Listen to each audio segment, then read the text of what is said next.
Hello guys, नमस्कार। मैं निशा दोपहर टूट आप सभी का स्वागत करती हूँ और सुनाने जा रही हूँ नाच गीत। आप लोग कैसा लगा कमेंट में जरूर बताइएगा। ऊंचे खाले बैगन भाल फरला छोटी ना नदी, ऊंचे खाले बैगन भाल फरला छोटी ना नदी।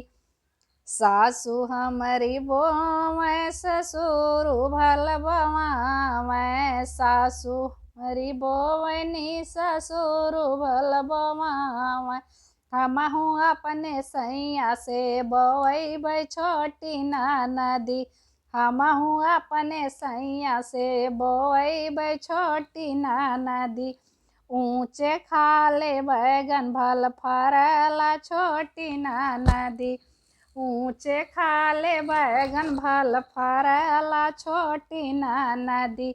जेठ हमरा बोवै जेठनिया भल बवावै, जेठ हमरा बोवै जेठनिया भल बवावै।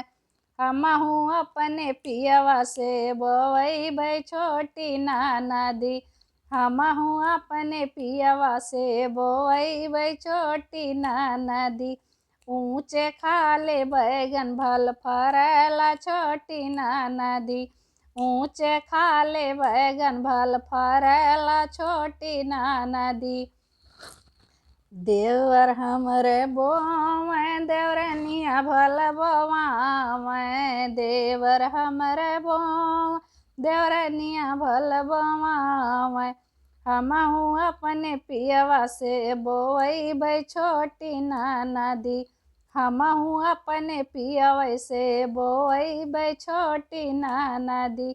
ऊंचे खाले बैगन भल फरला छोटी ना नदी, ऊंचे खाले बैगन भल फरला छोटी ना नदी। देवरू हमरा बोवै नंदैया भल बवावै, देवर हमरे बोवै ननदिया भल बवावै। हमहू अपने पियवा से बोवैबै छोटी ना नदी, हमहू अपने पियवा से बोवैबै छोटी ना नदी। ऊंचे खाले बैगन भल फरला छोटी ना नदी, ऊंचे खाले बैगन भल फरला छोटी ना नदी।